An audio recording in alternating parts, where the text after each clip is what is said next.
నమస్తే, welcome to Suman TV. నేను గిరిజ. ఈ ఫిబ్రవరి మాసంలో ద్వాదశ రాశుల వారికి ఏ విధంగా ఉండబోతోంది? ఫిబ్రవరి 1వ తేదీ నుంచి 15వ తేదీ వరకు, అంటే మనకు ఆల్మోస్ట్ ఒక 15 రోజుల వ్యవధిలో మరి ఏవైనా మార్పులు చేర్పులు జరగబోయే అవకాశం కనిపిస్తోందా? ఒకవేళ ఏవైనా మార్పులు ఉంటే వాటికి చక్కటి పరిహారాలు కూడా ఉండాలి కదా. మరి ఆ విషయాలన్నీ తెలియచేయడానికి ఇవాళ మనతో పాటు ఉన్నారు ప్రముఖ జ్యోతిష్య పండితులు బ్రహ్మశ్రీ నందిపట్ల శ్రీహరి శర్మ గురువు గారు. వారి మాటల్లో తెలుసుకునే ప్రయత్నం చేసిద్దాం. గురువు గారు నమస్కారం.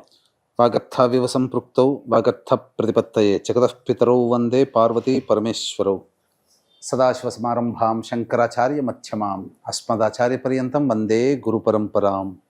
ఆదిత్యాయ చ సోమాయ మంగళాయ బుధాయ చ గురు శుక్ర శనిభ్యశ్చ రాహవే కేతవే నమః.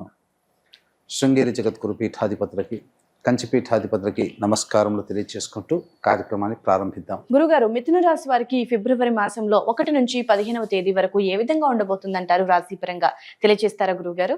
మిథున రాశిలో జన్మించినటువంటి వారికి 1వ తారీఖు నుంచి 15 ఫిబ్రవరి వరకు ఏ విధంగా ఉండబోతుందో తెలుసుకున్నాం. గ్రహ సంచారం తెలుసుకుందాం. రాశిలోని కుజుడు వక్రీకరించి స్థితి పొంది ఉండడం, అలాగే వ్యయస్థానంలో గురువు వక్రీకరించి ఉండడం, దశమ స్థానంలో శుక్రుడు రాహు, అలాగే నవమ స్థానంలో శని, మరియు అష్టమ స్థానంలో రవి బుధుడు, తర్వాత కేతు చతుర్థ స్థానంలో. విశేషించి చూసుకున్నట్లయితే గ్రహ గతులు కానీ, అలాగే గ్రహ సంచారము కానీ మిశ్రమమైనటువంటి ఫలితాలని ఇచ్చే అవకాశాలు గోచరమవుతున్నాయి.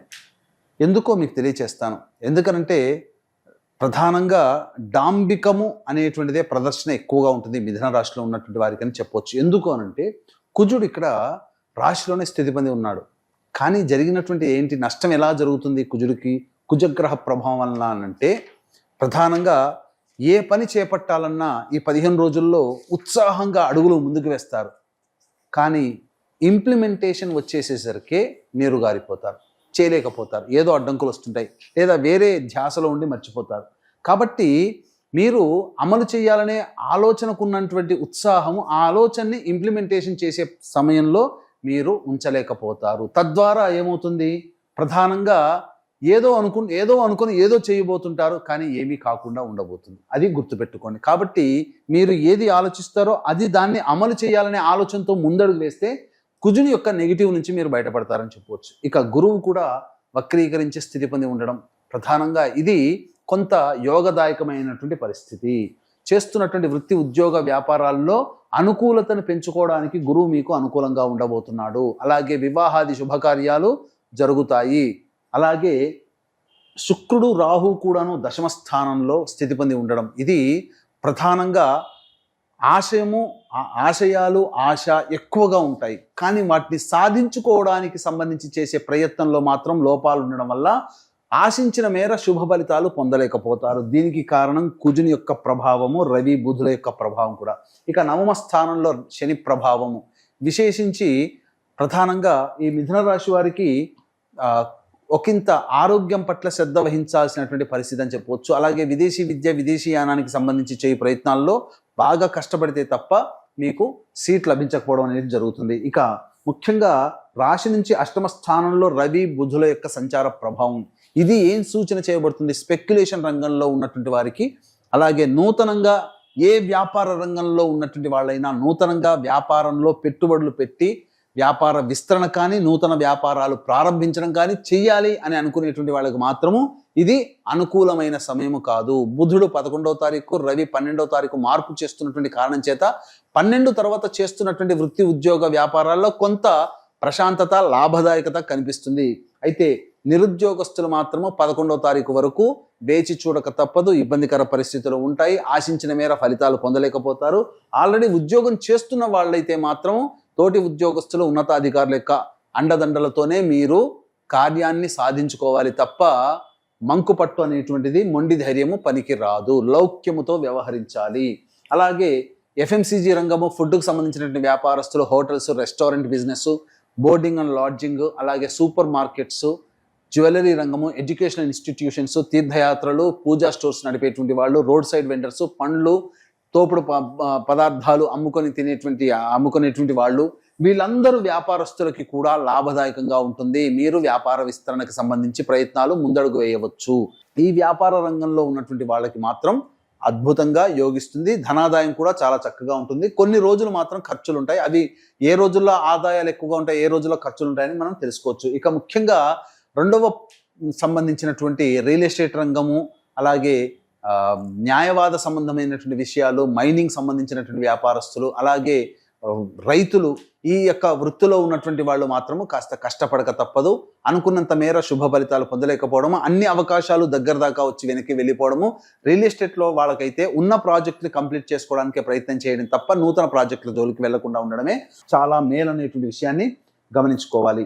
ఇక ప్రభుత్వ పరంగా ఆదాయాన్ని పొందేటువంటి వ్యక్తులు కావచ్చు, లేకపోతే ఉద్యోగ పరంగా ఉన్నవాళ్ళు మాత్రము 11వ తారీఖు రోజు వరకు వేచి చూడక తప్పని పరిస్థితి.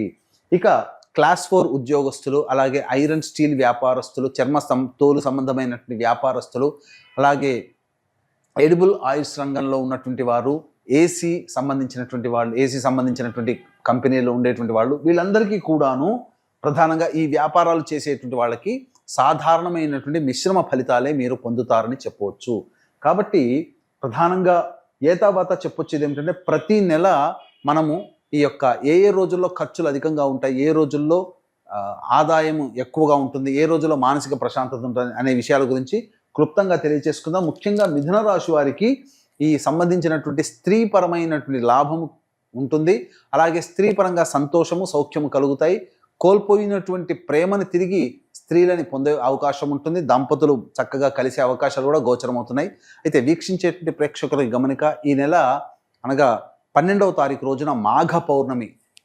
ఈ మాఘ పౌర్ణమి రోజున 144 సంవత్సరాలకి ఒకసారి వచ్చేటువంటి మహాకుంభమేళాలో త్రివేణి సంగమం ప్రయాగ స్థలిలో జాతకరీత్యా కలుగు విద్య, వివాహ, ఉద్యోగ, దాంపత్య, సంతాన, అనారోగ్య సమస్యల నివారణకి, మరియు ఇప్పుడు మనం సమస్యలు, ఇబ్బందులు ఎదుర్కొంటున్నామంటే గత జన్మ కర్మదోషాలు కావున గత జన్మ కర్మదోషాల నివారణకి, మరియు శని ఈ 12 రాశుల వారికి ఈ 2025 సంవత్సరంలో సంపూర్ణంగా సమస్యలు వస్తాయి. కావున శని దోష నివారణ హోమాలు పర్ హెడ్ 2100 రూపాయలకి చేయించడం జరుగుతుంది. అలాగే 13వ తారీఖు రోజున పితృ నక్షత్రము మఖా నక్షత్రం, మనకు పుష్కరాలు ఎలాగో కుంభమేళ అలాగే. కావున ఆ కుంభమేళా సందర్భంగా గతించిన వారి యొక్క ఆత్మతృప్తి కోసము పిండ ప్రదాన కార్యక్రమం బ్రాహ్మణుని కర్తగా పెట్టి చేయించడం జరుగుతుంది. వాటి వివరాలు కార్యక్రమ తదనంతరం కాంటాక్ట్ చేసి తెలుసుకొని మీరు నమోదు చేసుకోవచ్చు. ఇక 1వ తారీఖు రోజున మనం గమనించుకున్నట్లయితే ప్రధానంగా సంతానంతో విభేదాలు, సంతానం మూలకంగా ఖర్చులు, సమస్యలు పెరుగుతాయి. ఆరోగ్యం పట్ల శ్రద్ధ వహించాల్సినటువంటి పరిస్థితి. 2, 3, 4, 5 తారీఖుల్లో నిరుద్యోగస్తులకి ఉద్యోగ లభ్యత లభించే అవకాశము, అలాగే అధిక ధన రాబడి మరియు ఖర్చులకు మించిన ఆదాయం లభించడం, తద్వారా మీకున్నటువంటి సమస్యల్ని పరిష్కరించుకోవడానికి మార్గం ఉంటుంది. రాని బాకీలు వసూలు అయితే డబ్బులు కూడా అదనంగా మీరు సంపాదించుకోగలుగుతారు. 6, 7, 8 తారీఖులో కనుక చూసుకున్నట్లయితే ఖర్చులు అధికంగా ఉంటాయి. మానసికమైనటువంటి ప్రశాంతత లోపిస్తుంది. ఏది ఏమైనా ఆ ఖర్చులు ధార్మిక పరంగా, దైవపరంగానే ఖర్చులు అవుతాయి. సహాయ సహకారాలు ఇతరులు ఆశించడం ద్వారా మీరు ఖర్చులు పెరుగుతాయని చెప్పవచ్చు.